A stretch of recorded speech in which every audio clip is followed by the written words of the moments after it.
안녕하십니까. 저는 지금 나이를 벌써 40을 넘긴 검은 머리만큼이나 흰머리가 부쩍 많아진 여자입니다. 제 기구한 인생이 달라지기 시작한 건 고작 몇 년 되지 않았습니다. 저는 몇 년 전 달라진 인생을 살기 전까지 정말 힘들게 살아왔습니다. 하루하루 눈을 뜨는 게 두렵고 치가 떨릴 정도로 말입니다. 저는 왜 항상 힘든 일은 저에게만 찾아오는지, 제가 전생에 무슨 죄를 지었길래 이 모양 이 꼴로 살아야 하는지 고민이 많았습니다. 저의 지난 인생, 그리고 달라진 제 인생을 차근차근 여러분께 한번 살풀이 하듯이 풀어보려고 합니다. 제 이야기를 끝까지 들어주시고 저의 내일을 함께 응원해 주시면 감사하게 생각하겠습니다. 저는 정말 찢어지게 가난한 집의 넷째 딸로 태어나 아무런 지원을 받지 못하고 항상 구박을 받으면서 살아왔습니다. 태어났을 때부터 울면 시끄럽다는 이유로 쫓겨나기 일쑤였고, 제가 할 수 있는 건 부모와 형제자매의 눈치를 보면서 손가락을 빨아대는 일밖에 할 수가 없었습니다. 항상 구멍이 뚫린 옷을 감추며 입어야 했고, 밖에 나가서 뛰어논다는 건 상상도 할 수 없는 일처럼 여겼습니다. 저는 배가 고플 때도, 마음이 허전할 때도, 구박을 받을까 눈치를 볼 때에도 항상 엄지손가락을 쭉쭉 빨면서 구석에 쭈그려 앉아 있었습니다.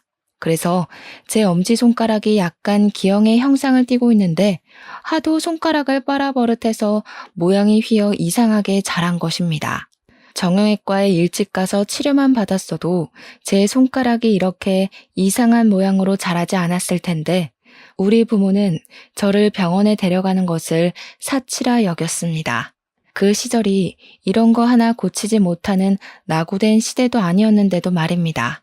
우리 부모가 애를 5이나 낳은 건 아들이 필요해서가 아니었습니다. 그냥 피임에 무지했던 부모는 생기는 대로 아이를 낳아 키운 것이죠. 아니, 키웠다기보다는 낳아놓고 방치를 했다는 표현이 더 어울릴 것 같습니다. 차라리 아들을 낳고 싶어서 어쩔 수 없이 딸을 줄줄이 낳은 것이라면 처지가 덜 슬펐을 수도 있겠다 싶을 정도였습니다. 첫째 오빠는 어릴 때 열병을 심하게 앓는 바람에 소아마비가 와서 몸의 반쪽을 절면서 지내는 사람이었습니다. 몸이 자기 마음대로 움직이지 않았기에 상당히 소심하고 누구든 자기를 도와야 한다고 생각하는 피해의식에 사로잡혀 있는 인간이었습니다. 제가 다른 일을 하느라 첫째 오빠가 움직이려고 할 때 도와주지 못하는 날이라도 생기면 첫째 오빠는 이렇게 사느니 죽는 게 낫겠다면서 부모 앞에서 난동을 부렸습니다. 제일 처음 낳은, 그것도 아들의 입에서 그런 소리가 나온다고 부모는 항상 울면서 저와 다른 형제들을 타박하고 구박을 했습니다. 특히 막내였던 제가 집에 붙어 있었던 시간이 제일 많았기 때문에 부모는 항상 제 탓을 하면서 첫째 오빠를 잘 돌보라고 신신당부를 했습니다. 지금은 몸을 사용하기 힘들어서 아무것도 못하는 중이지만, 나중에 의술이 발달하면 소아마비로 반을 절게 된 인간들도 다 고칠 수 있게 될 것이라며 버티라 하셨습니다. 둘째 언니는 아주 멀쩡했고 아주 똑똑했고 아주 당찬 사람이었습니다. 그래서 언니는 20살이 되자마자 집을 떠나 도망쳤습니다. 언니는 고등학교도 나오지 못한 채로 부모 대신 돈을 벌어야 하는 집안의 실질적인 가장이나 다름없는 사람이었습니다. 노예처럼 항상 아침부터 저녁 늦게까지 일을 했고, 벌어온 돈을 전부 부모에게 빼앗기는 삶을 살아야 했던 불우한 여자였습니다. 저는 언니보다 훨씬 더 어렸기에 집에서 첫째 오빠의 뒷바라지를 하고 있었고, 언니는 그런 제 몫의 돈까지 벌어오라는 부모의 말에 떠밀려 닥치는 대로 일을 해야 했습니다. 너무나도 필요한 일상에 언니가 시들어버린 풀떼기처럼 나불나불거릴 때서야 이 집을 떠나야지만 살 수 있을 거란 생각이 들었나 봅니다.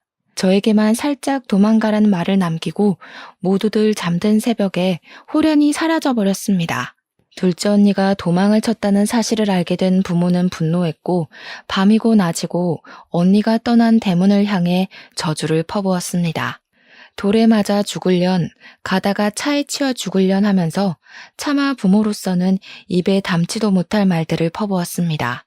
저는 그런 부모에게 기가 콱 눌려 아무것도 하지 못했고, 항상 언니가 마지막에 남겨준 도망가라는 말만 귓가에 왱왱 담아둔 채 하루를 살았습니다. 셋째 오빠는 술독에 빠져 사는 알코올 중독자였고, 수가 틀리면 집안의 모든 집기를 던지는 몹쓸 버릇을 가지고 있는 놈이었습니다. 부모조차도 그를 말릴 힘이 없어서 항상 셋째 오빠를 피해 몸을 숨겨야만 했습니다. 저는 첫째 오빠 옆에서 거동을 도와야 했기에 셋째 오빠의 매질을 피할 수가 없었습니다. 어느 날부터는 제가 제일 만만하다고 생각을 했는지 저만 괴롭히기 시작했습니다. 저는 셋째 오빠가 술을 마시고 들어오거나 집에서 술판을 벌일 때가 제일 무서웠습니다. 부모의 잔소리도 첫째 오빠의 피해의식보다 셋째 오빠의 매질이 가장 아프고 힘들었기 때문입니다. 우리 막내는 태어나고 얼마 되지 않아 갑자기 죽어버렸기에 기억도 나지 않습니다. 그러다 보니 세월이 지나 제가 17이 되었을 때부터 이 집안에서 일을 할 수 있는 사람은 오로지 저 하나뿐이었습니다.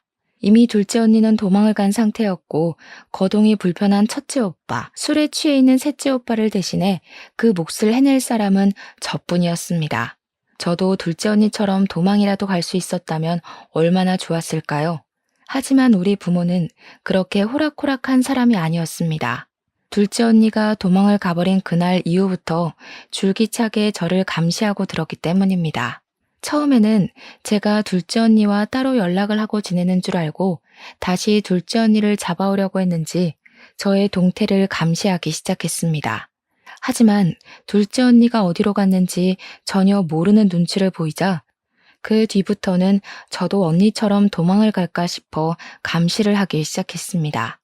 본격적으로 제가 돈을 벌어오기 시작한 그날부터는 언니처럼 도망을 가지 못하도록 제 방문을 밖에서 잠그기 시작했습니다. 언니가 도망을 가게 된 것은 본인들의 뼈저린 실수라면서 그런 실수는 한 번으로 족하다고 말했습니다. 저는 밤에는 화장실조차 갈 수 없었습니다. 제 방문에 밖에서 잠겨 있었기에 방문을 열 수가 없었기 때문이었습니다. 항상 제 방에는 낡은 요강이 들어있었고 야밤에 화장실이라도 가고 싶으면 그 요강을 사용해야 했습니다. 부모가 열어주지 않으면 방 밖으로 나갈 수 없었으니 아침에 일을 나가야 할 시간이 되어 문이 열리면 그제야 그 좁은 방을 탈출할 수 있었습니다. 제 방 창문에는 쇠창살까지 달려 있었습니다. 제가 작고 왜소한 체형을 가지고 있었기에 창문으로 탈출할지도 모른다는 두려움이 있었던 겁니다. 도대체 이게 부모로서 할 일이 맞습니까? 저는 정말 사육당하는 동물처럼 그 집에서 돈 벌어오는 기계로 지내고 있었습니다. 제 나이 26살이 될 때까지도 제대로 된 교육 한 번 받지 못하고 공장에서 내도록 일만 해야 했습니다. 제가 공장에서 도망을 치면 되지 않겠냐 싶겠지만 그럴 수 있었다면 제가 진작 집을 떠나왔겠죠. 공장 주인이 부모님 친구분이셨는데 하루 종일 제 근처에 서서 제가 일하는 모습을 감시하곤 했었습니다. 그들에게 저는 언제든지 도망을 갈 수 있는 존재이기도 했고 배은망덕한 피가 흐르는 불손한 존재이기도 했습니다. 제 변명 같은 건 들을 생각도 없는 사람들이었고 부모는 저를 직접 출근시키고 직접 퇴근시키는 귀찮은 일을 하면서도 제가 도망갈까 쉬지 않고 감시를 했습니다. 공장에서 화장실을 갈 때도 항상 2인 1조로 다녀야만 했고요. 제가 힘듦을 토로할 때마다 더 열심히 하라는 채찍질만 저에게 돌아왔습니다. 그렇게 번 돈은 모조리 우리 부모의 통장으로 꽂혔기 때문에 제 주머니에는 떡볶이를 사 먹을 돈 1,000원도 없었습니다. 매일 똑같은 하루가 반복되다 보니 오늘이 무슨 요일인지도 모르고 살던 어느 날 저에게 뜻밖의 기회가 찾아오게 되었습니다. 공장을 사찰하러 온 본사 직원의 눈에 제가 딱 들어오게 되었던 것입니다.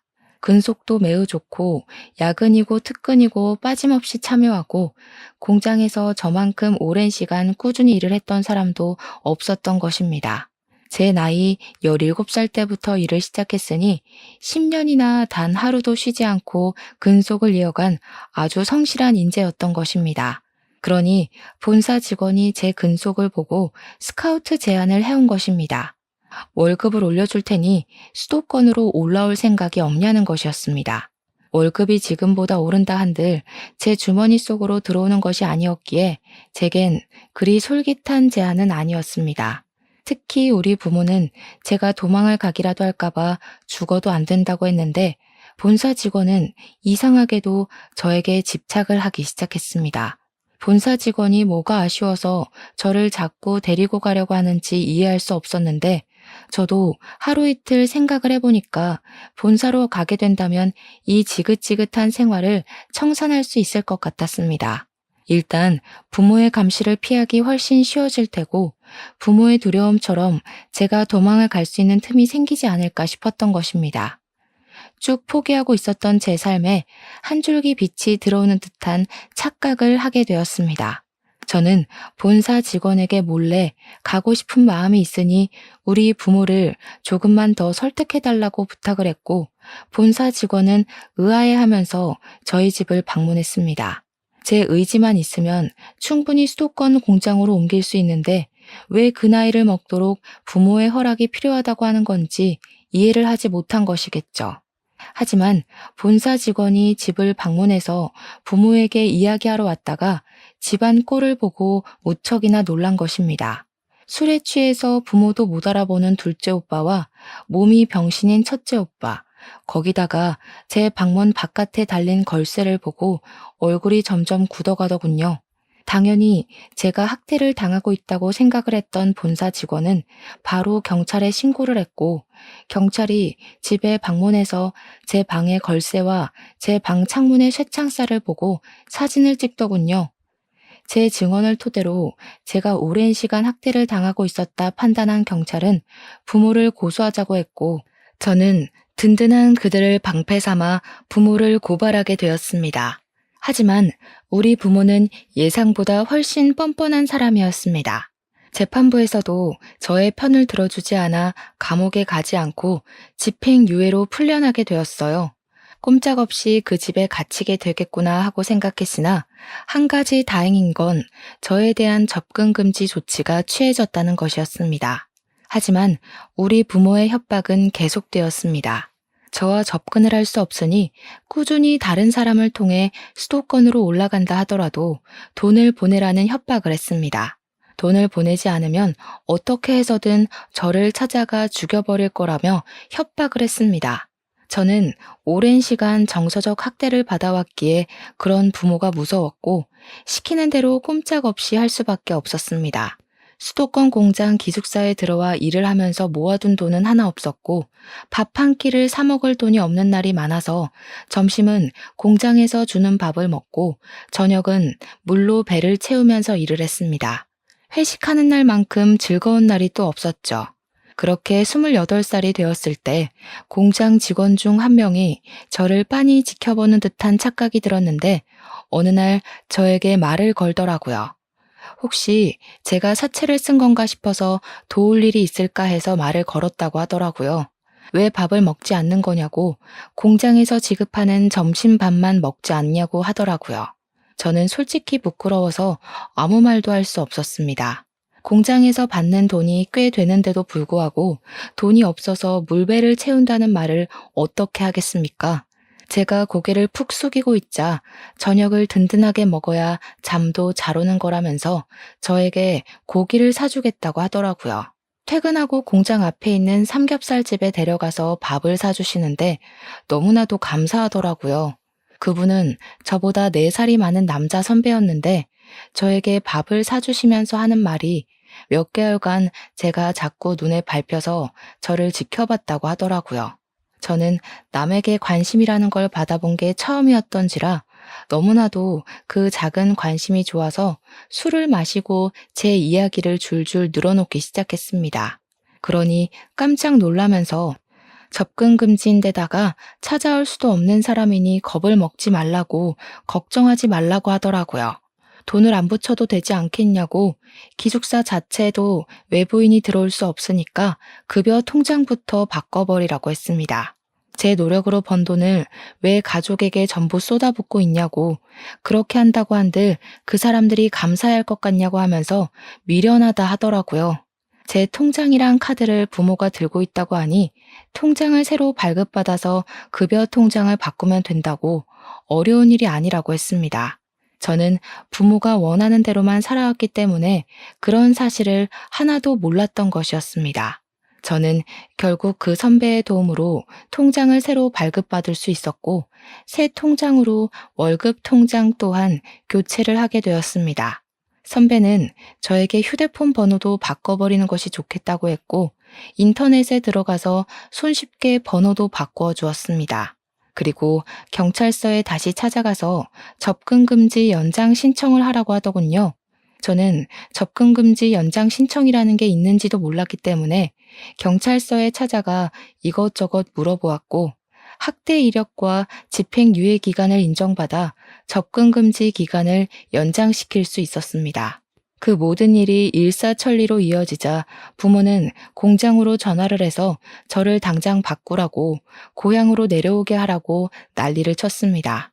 하지만 부모의 생때는 저에게나 통했던 것이지 남들에게는 그냥 정신 나간 진상 인간들로밖에 보이지 않았던 것입니다. 제가 처한 상황을 미리 공장 측으로 말을 해두고 본사 직원이 경찰서에 신고를 했던 이력과 소문이 공장에 떠돌고 있었기에 부모가 저에게 직접적으로 연락할 수 있는 방법은 존재하지 않았습니다. 거기다가 접근금지 명령을 어기게 되면 집행유예 기간이라 가중처벌을 받을 수 있어서 부모가 함부로 절 찾아오지 못했습니다. 하지만 우리 불도저 같은 부모는 몇 번이나 공장 앞으로 저를 찾아왔어요. 물론 저를 만나지는 못했습니다. 공장 특성상 관계자 이외에는 출입이 금지되어 있었기 때문에 부모는 허공에 대고 제 욕을 하고 사라지는 일밖에 할 수 없었네요.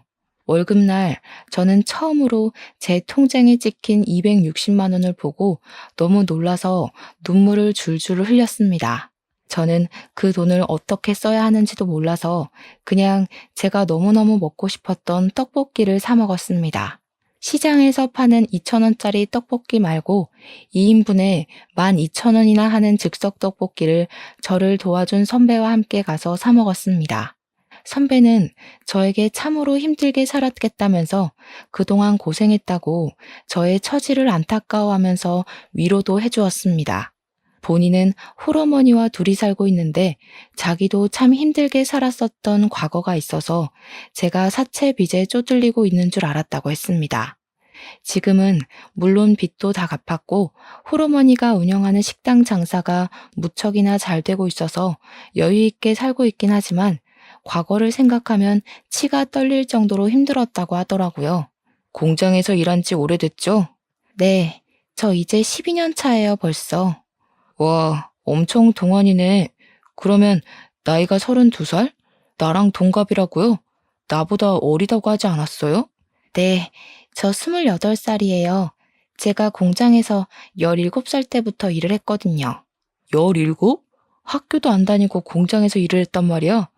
어떻게 부모라는 탈을 쓰고 그런 기본 교육까지 못 받게 하고 돈이 뭐라고 그 어린 학생을 공장에 취직을 시켜서 이 나이 먹도록 착취를 할 수가 있어. 선배는 마치 자기 일처럼 화를 내주었고 저는 그게 고맙기도 하고 속이 시원하기도 해서 눈물이 절로 났습니다. 타인에게 받은 따뜻한 온정이라 너무 좋았어요. 저는 자연스럽게 선배와 어울려 다니기 시작하면서 선배에게 동료 그 이상의 감정을 느끼기 시작했습니다. 제가 어릴 때부터 잘 먹지 못해서 엄청 말랐었는데 선배는 제가 살이 쪄야 한다고 공장 근처에 맛집이 엄청 많은 거 알고 있냐며 물어보시더라고요. 사실 저는 뭘 먹어도 너무너무 맛있었거든요. 그래서 맛집을 잘 모른다고 하니까 저를 데리고 이 집 저 집 다니면서 맛있는 걸 찾아 먹여주기 시작했습니다. 세상에 어디서도 못 본 맛있는 음식들이 너무 많더라고요. 저는 살도 점차 오르기 시작했고 얼굴 때깔도 고와지기 시작했습니다. 삐쩍 말랐을 때는 인기도 없었고 누가 먼저 말을 걸거나 하는 일이 없었는데 오히려 살이 좀 붙고 얼굴 안색이 좋아지고 하니까 사람들이 따라 붙더라고요. 공장 남자 직원들에게 선물도 처음 받아봤다니까요. 그러니까 선배가 저한테 그런 말을 하더라고요. 자기 눈에만 보기 좋아진 게 아닌 것 같아서 조바심이 난다고. 자기랑 연애 한번 해보자고요. 주말마다 만났는데 그게 데이트였다는 건 알고 있냐고 하면서 앞으로도 자기랑만 데이트하자고 하는데 부끄럽지만 참 좋더라고요. 그렇게 저희는 연애라는 걸 본격적으로 시작했고 꼬박 1년을 만난 뒤 결혼을 하기로 결심을 가지게 되었습니다. 저는 식당을 운영 중이라는 시모의 가게에 찾아가서 인사를 드리게 되었는데 시모의 첫인상이 너무나도 무서워서 바짝 쫄았습니다. 얼굴에 심술이랑 욕심이 덕지덕지 붙인 인상이었는데 마치 우리 엄마를 보는 듯한 기분이 들어서 마음 한구석이 콩닥콩닥 걸렸습니다. 제가 인사를 드리고 나니까 갑자기 저한테 손이 좀 빠르냐고 물어보시더니 일을 도우라고 하면서 앞치마를 툭 던지시더라고요. 제가 늘 집에서 학습이 되었던 복종 반응이 있었기 때문에 아무렇지 않게 앞치마를 맸습니다. 그러니 남편이 저한테 지금 뭐 하는 거냐고 당장 앞치마를 벗으라고 이야기를 하더라고요. 시모를 향해서 인사를 드리러 온 거지 일하러 온 게 아니라면서 딱딱하게 얼굴을 굳히고 이야기를 했습니다. 그러니 시모가 자기한테는 인사도 나발이고 가게 일을 도와줄 사람이 더 필요하다고 하면서 일을 하라고 했고 저는 화를 내는 남편을 말렸습니다. 그렇게 그날 하루 종일 식당 일을 도왔고 그게 시모 눈에는 나쁘지 않게 보였는지 처음 인사를 드렸을 때보단 조금 누그러진 모습이었습니다. 제가 집안일을 어릴 때부터 도맡아 했기에 소질이 조금 있었거든요. 둘째 언니가 돈을 벌러 나간 이후부터 집안일은 모두 제 몫이었으니까요. 식당 일이 모두 끝나고 나서야 남편은 저와 결혼을 하려고 찾아온 거라고 했고 시모는 그때부터 본격적으로 저희 집 호구 조사를 시작하셨습니다. 저는 아무 말도 할 수 없었습니다. 저에게 가족은 두 번 다시는 만나고 싶지 않은 사람들이었기 때문에 딱히 설명할 말이 없었던 것입니다. 하지만 속일 수는 없었기에 제가 아는 선에 있어서 최대한 솔직하게 이야기를 했더니 시모가 인상을 팍 쓰면서 완전히 날뛰시더라고요. 이 결혼은 절대 반대라고 빠져도 너무 빠지는 집 처자를 데리고 온 거 아니냐면서 자기 눈에 흙 들어가기 전까지 안 된다고 면전에 대놓고 말씀을 하시더라고요. 제발 허락을 해달라며 남편과 저는 무릎을 꿇고 빌었고 시모는 무릎을 백날 꿇어봐야 죽어도 안 된다는 말만 반복하셨습니다. 시모의 결사반대에도 불구하고 저와 남편은 헤어질 수 없어서 결국 저희는 혼인신고부터 해버리자는 마음을 가지게 되었습니다. 결국 결혼식도 올리지 않고 혼인신고를 먼저 했고 기숙사를 나와 신혼집을 얻어 살림을 차렸습니다. 당연히 이야기를 전해들은 시모는 머리를 싸매고 누웠고 저희 신혼집을 찾아와 세간 살림을 다 뒤집어 엎으면서 화를 내셨습니다. 지금이라도 혼인신고 취소하고 엄마가 골라주는 여자 만나서 장가가라고. 하필이면 만나도 저런 불행덩어리를 만나. 시모의 말에 상처를 받았지만 저는 포기하지 않고 시모에게 잘 보이고 싶어서 열심히 노력을 했습니다. 시모의 음식점 장사가 엄청나게 잘 되고 있었기 때문에 항상 일손이 부족했거든요. 일하는 사람들이 꽤 있음에도 주방 일은 항상 밀려 있었습니다. 그래서 저는 일부러 주말에 공장을 쉴 때마다 시모의 가게에 찾아가서 일을 하기 시작했습니다. 처음에는 주걱으로 제 등을 때리면서 나가라고 꼴도 보기 싫다고 혼을 내셨지만 제가 꿋꿋하게 버티면서 꾸준히 찾아와 일을 하니까 일을 하는 동안에는 내버려 두시더라고요. 저는 예쁨을 받으려고 노력하는 짓을 금방 그만두었지만 꾸준히 식당 일은 도우면서 남편 얼굴에 먹칠은 하지 않으려고 노력했습니다. 그렇게 애매하게 허락을 받은 것도 아니고 내쳐진 것도 아닌 채로 주말마다 열심히 일을 하고 있었던 어느 날이었습니다. 그날은 평일에 하루 미뤘던 연차를 쓰고 시모 식당에서 일을 하고 있었는데 시모가 어느 테이블에 가더니 너무 반갑게 인사를 하시더라고요. 우리 공무원 선생님들 하면서 밥 먹으러 왔냐고 저에게는 한 번도 보여주신 적 없는 살가운 얼굴을 하시더라고요. 슬쩍 보니까 대여섯 명이 밥을 먹으러 왔는데 시모 말에 의하면 공무원으로 일하는 사람들인 것 같더라고요. 우리 공무원 선생이랑 우리 아들이랑 결혼했으면 너무너무 좋았을 텐데 말이야. 그러니 여자 공무원이 자기 남자친구 있다고 아드님도 좋은 사람 만나겠죠 하면서 말을 돌리시더라고요. 저는 씁쓸한 마음을 감추고 공무원이 안정적인 직장이긴 하지 하면서 속내를 삼키고 있는데 슬쩍 본 얼굴이 이상하게 낯이 익더라고요. 가까이 다가가서 보니까 글쎄 연락이 끊긴 지 십수년이 지난 우리 둘째 언니가 떡하니 앉아있는 게 아니겠습니까? 제가 놀래서 언니 하고 부르니까 언니도 눈이 커다랗아져서는 진서야 하면서 제 이름을 부르더라고요. 언니, 우리 진이 언니 맞아? 언니, 아이고 진서야, 어떻게 살았어? 여기는 어떻게 온 거야? 가족들 전부 이쪽으로 이사 온 거야? 그런 거야? 아니야 언니, 난 집에서 도망쳤어. 혼자 여기 와서 지내고 있고. 주변 사람들이고 시모고 전부 둘이 어떻게 아는 사이냐고 궁금해했고 둘째 언니는 제가 친동생이라며 저를 소개해 주었습니다. 언니는 그동안 궁금한 게 많았는지 저에게 어떻게 살았던 거냐고 저를 두고 혼자 도망치는 게 너무나도 마음에 걸렸다면서 눈물을 글썽였습니다. 저는 저기 길 건너 공장에서 일을 하고 있고 여기는 우리 시어머니 가게라고 이야기를 하니까 결혼까지 한 거냐면서 무척이나 놀라더라고요. 슬쩍 시모를 바라보고 반대가 좀 심하셔서 혼인신고만 하고 같이 살고 있다고 하니까 시모가 멋쩍어 하면서 무슨 말을 그렇게 하냐고 하더라고요. 언니가 반대라는 말에 눈을 뾰족하게 뜨더니 시모한테 한 소리를 하더라고요. 사장님, 아니 사돈 어르신, 지난번에 음식점 위생 문제로 큰일 치를 뻔하셨던 거 기억하시죠? 그거 저희 공무원들이 지역 발전을 위해서 주위 상권들 전부 최대한 유하게 마무리해드렸고요. 그러니 시모가 우리 언니한테 쩔쩔매면서 잘 알고 있다고 이야기를 했습니다. 앞으로 우리 동생 시집살이 너무 시키지 마시고 잘해주세요. 우리 동생 정말 고생하면서 힘들게 컸습니다. 저는 언니가 제 편을 들어준 것에 감동을 받아 눈물을 찔끔 흘렸습니다. 그리고 언니에게 제가 당했던 일들을 전부 털어놨어요. 부모가 쇠창살을 달고 저를 감금시킨 것, 10년 동안이나 노동 착취를 당했던 것들 말입니다. 지금은 접근 금지 신청을 해놓고 찾아오지도 못하게 연락처도 바꾸고 살고 있다고 하니까 언니가 아주 똑부러지게 잘했다면서 저를 칭찬해 주었습니다. 그렇게 언니랑은 연락처를 교환했고 서로 안부를 물어보면서 지내게 되었는데 항상 행복이 시작되면 사건이 터지더라고요.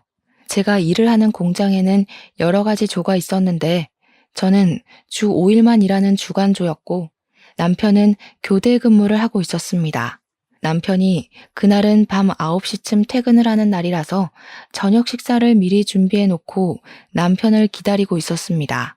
평소보다 30분 일찍 8시 반쯤 현관벨이 울리길래 남편이 일찍 퇴근을 했나 싶어서 별 의심 없이 문을 열었는데 우리 부모가 떡하니 대문 앞에 서 있더라고요. 저는 놀래서 문을 닫으려고 했지만 부모가 한 발 더 빨랐고 제 머리채를 쥐어뜯으면서 문을 열고 밀고 들어왔습니다. 저한테 망할 년이니 못돼 처먹은 년이니 하면서 저를 막 이리저리 끌고 내동댕이 치고 발길질을 시작했습니다. 당신들 지금 접근 금지 명령을 어긴 거야. 내가 경찰에 신고할 거야. 참나, 너 시간 개념 없는 건 여전하구나. 그거 어제 끝났어 멍청이야. 제가 결혼을 하고 적금 금지가 끝나가는 걸 체크하지 못했던 것입니다. 신혼생활이 즐겁고 주말이고 평일이고 일하느라 바빠서 신경을 쓰지 못했던 거죠. 저는 망연자실한 기분을 맛보게 되었습니다. 미리미리 연장을 했어야 했는데 제가 너무 바보같이 행복감에 젖어 지냈던 것이었죠. 너 혼자 이런 집에서 잘 먹고 잘 살면 장땡인 줄 알아? 너 부모가 네 오빠들이 어떻게 지내는지도 모르고. 그러지 말고 당장 짐 싸. 당장 내려가게. 도대체 내가 여기서 지내는 건 어떻게 알고 찾아온 거야? 등본만 떼도 싹 다 나오는 걸 아직 모르고 살았니? 내가 가긴 어딜 가. 여기가 내 집이야. 나 결혼도 했고 이제 당신들이랑 같이 살면서 노예처럼 굴지 않을 거야. 나도 내 인생을 살 거라고. 제가 악다구니를 쓰는 사이에 우리 남편이 퇴근을 해서 집으로 돌아왔고 집안 꼴을 보고는 놀래서 거실로 들어왔습니다. 제가 주저앉아서 엉엉 울고 머리는 산발해서 있으니까 남편이 저에게 다가왔는데 그 순간 우리 아빠가 남편의 뺨을 세차게 쳤습니다. 네가 우리 딸을 꼬여낸 못된 놈이냐면서 소리를 지르고 남편은 이거 다 폭력이라고 신고하겠다고 맞서 싸웠습니다.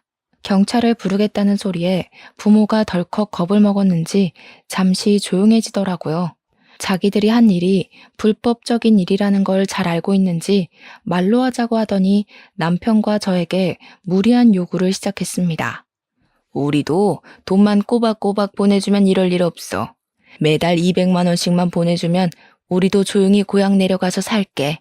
도대체 200만 원이 네 집 개 이름입니까? 제가 한 달에 버는 돈이 잔업 다 해야 260만 원인데 어디서 200만 원을 달라고 하는 건지. 저는 절대로 못 준다고 날강도가 따로 없다고 바락바락 대들었습니다. 우리 남편도 제 의견에 동의를 하는지 그렇게는 드릴 수 없다고 이야기를 했습니다. 그러니 부모가 저를 낳고 키움값 받는 건데 뭐가 문제냐고 당당하게 말을 하는데 도대체 저를 키우는데 돈을 얼마나 썼다고 그런 말을 하는 건지 어이가 없더라고요. 손가락을 하도 빨아서 기형인 것도 매번 구멍난 누더기 옷만 입었던 것도 전부 물려받은 건데 저에게 드린 돈이 도대체 얼마인지 저도 궁금하더군요. 결국 남편이 경찰에 신고를 하겠다고 나서자 일단 본인들은 고향으로 내려갈 테니 돈은 꼬박꼬박 보내라면서 자기들 할 말만 하고 사라지더라고요. 저는 결국 서러운 마음에 언니에게 이 이야기를 했고 언니는 저에게 등본 열람을 막아놨어야 하는 거라고 이야기를 해주었습니다. 저는 몰랐는데 가족 간에도 등본 열람을 하지 못하게 막는 방법이 있다고 하더라고요. 그러면 주소지도 감출 수 있다고요. 언니가 공무원이었기에 그런 부분은 빠삭하게 알고 있었던 겁니다. 언니가 대신 처리를 해주겠다고 해서 저는 언니에게 모든 일을 맡겼습니다. 그래도 이미 집이 들통이 났기 때문에 다시 찾아올 방법은 얼마든지 있었죠. 이를 어찌해야 하나 고민을 하다가 저희는 결심을 했습니다. 일찍 전세를 빼고 시댁에 들어가서 살기로 말입니다. 시모는 저를 보면서 별 지랄을 다 하게 만든다고 구박을 주었지만 저희가 먼저 살아야 하지 않겠습니까? 언제든지 부모가 저를 찾아와서 난동을 부릴 수 있다는 불안감을 가지고 살고 싶지 않았습니다. 그렇게 몇 주간 조용히 지내는 듯 했는데 제가 돈을 보내지 않자 부모가 또 찾아오고 말았습니다. 집을 찾아가도 사람 사는 냄새가 나지 않자 저희가 어디에 사는지를 알아내기 위해서 공장 앞에서부터 대기를 타고 미행을 하기 시작했던 것입니다. 저는 일찍 퇴근을 해서 부모와 마주치지 않았는데 우리 남편은 교대조로 근무하고 있었기 때문에 부모가 남편을 발견하고 미행을 했던 것입니다. 우리 남편은 그걸 집에 돌아오는 중간쯤에 눈치를 챘고 바로 시댁으로 오지 않고 빙빙 돌면서 부모를 따돌리려고 했습니다. 그러다가 결국 차도 앞에서 미행을 눈치챈 남편을 붙잡고 돈을 내놓으라며 실랑이가 벌어지게 되었던 것입니다. 우리 아빠가 계속해서 돈을 못 주겠다고 강짜를 부리자 열이 받아 남편을 확 밀쳤는데 그대로 도로에 떠밀리면서 사고가 난 것입니다. 신고를 받고 쌩하게 달려오던 큰 트럭에 우리 남편이 받치게 되었고 놀란 사람들이 119에 신고를 해서 긴급으로 이송이 되었지만 결국 그대로 눈을 감게 됐어요. 그곳이 큰 도로였고 트럭 운전수를 비롯해서 길거리에 있던 사람들이 전부 목격한 사실을 증언을 해주었습니다. 우리 부모는 상해죄가 아닌 살인죄로 재판을 받게 되었고 남편을 밀쳐서 사망하게 한 아빠는 징역 30년형을 받았습니다. 옆에서 같이 거들었던 우리 엄마는 끝까지 자기는 고의가 아니었음을 주장했지만 공모를 한 혐의가 인정되어 20년형을 받게 되었습니다. 둘 다 억울하다고 하면서 항소를 하겠다고 난리를 쳤지만 변호사 비용도 없는 그 인간들이 뭘 할 수 있겠습니까? 장애가 있는 아들이 있다고 눈물로 읍소를 하며 자기들이 20년, 30년 감옥에 살면 나라가 자기 아들을 죽이는 거라고 난리를 쳤습니다. 하지만 법원에서는 보호시설로 아들들을 옮기면 되지 않겠냐는 결정을 내리고 받아주지 않았습니다. 거기다가 저를 학대하고 접근 금지가 끝나자마자 저를 찾아와 난동을 부렸던 점까지 연결이 되면서 가중처벌을 받게 되었습니다. 하지만 그런 처벌을 받았다고 제 마음이 누그러지거나 풀리는 것은 전혀 없었습니다. 저는 하루아침에 남편을 잃은 과부가 되었고 하루하루 눈을 뜨는 게 괴로웠습니다. 더욱더 괴로웠던 건 제가 시댁에서 시모와 함께 지내고 있었다는 사실이었습니다. 시모는 하나뿐인 아들을 저 때문에 잃게 되었다면서 저를 볼 때마다 분노에 가득 차 있었습니다. 제가 죽었어야 했는데 자기 아들이 죽었다며 저를 원망했습니다. 하지만 가해자가 제 부모인데 제가 뭘 어쩌겠습니까? 저는 하염없이 눈물만 흘렸죠. 시모는 결국 저에게 집을 나가라고 했습니다. 그런데 글쎄 그 와중에 남편의 사망보험금에 대한 존재를 알게 됐습니다. 남편이 사망보험금을 제가 받을 수 있게 가입을 해줬었는데 그걸 시모가 알고 보험금을 내놓으라며 악다구니를 쓰기 시작했습니다. 우리 아들 목숨값을 왜 가해자 딸인 네가 받냐? 당장 내놔. 그 돈으로 네가 행복하게 사는 꼴 나는 죽어도 못 본다. 내가 마지막으로 기회를 줄 테니 그 보험금을 내놓고 너는 어디 다른 집에 채취 자리 마련해 줄 테니 그쪽으로 가. 그러면 저에게 사거리 지나서 있는 대형 고깃집 사장 아들이 장애가 있는데 그 집 며느리로 들어가면 돈 걱정은 없이 살 수 있을 거라고 하더군요. 첫째 오빠가 장애가 있다고 하지 않았냐면서 딱 맞는 자리라고 남편 보험금을 내놓고 저는 그 집에 들어가서 살라는 겁니다. 시모가 도대체 무슨 자격으로 저에게 이런 요구를 하는지 어이가 없어서 죽어도 싫다고 하자 그러면 보험금 내놓고 자기 집에서도 나가라고 했습니다. 어머님은 돈도 많으시면서 도대체 남편이 저에게 남겨준 보험금을 탐내시는 거예요? 애초에 난 네가 마음에 들지 않았다. 어느 한 구석도 눈에 차는 곳이 없었어.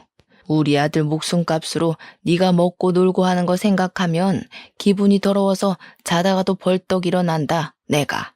그 말에 저는 그냥 시모에게 사망보험금으로 받은 1억을 줘버리고는 다시 공장 기숙사로 돌아와 일을 하기 시작했습니다. 기숙사에 다시 들어오니까 남편이랑 살았던 그 집이 너무 그립고 제 처지가 너무 불쌍하게 여겨졌어요. 그때 우리 둘째 언니가 저에게 많은 힘이 되어 주었습니다. 저한테 공장에서 허송세월 보내지 말고 공무원 준비를 해보는 게 어떠냐고 하더라고요. 새로운 거에 도전하면 회복이 될지 안 될지 어떻게 알겠냐고 하면서 도전을 해보라고 하길래 저는 냅다 족쇄 같은 공장을 그만두게 되었습니다. 근속 연도가 꽤 있었기에 퇴직금 받은 걸로 작은 방을 하나 구해서 언니의 조언대로 공무원 시험 준비를 시작했습니다. 제가 고등학교도 졸업하지 못한 중졸이었기에 공부하는 게 정말 쉽진 않았습니다. 그렇게 1년간 검정고시 준비를 했고 공무원 시험을 3년이나 준비를 한 뒤 결국에는 당당하게 합격을 하게 되었습니다. 지방직으로 합격을 했던 터라 저는 전라도 순창에 있는 작은 동사무소에 발령을 받게 되었고 저는 또다시 타지로 떠나게 되었습니다. 36의 나이에 신입으로 일을 한다는 게 참 힘들었지만 정이 많은 사람들 덕분에 보람이 차기도 했습니다. 그렇게 나이가 40을 넘기고 저는 그 마을에 완벽하게 적응을 해서 열심히 봉사도 다니고 일도 하면서 하루를 바쁘게 살았습니다. 언니와는 간간히 연락을 하고 지냈고 여전히 그 동네에서 살고 있는 언니에게 많은 이야기를 듣게 되었습니다.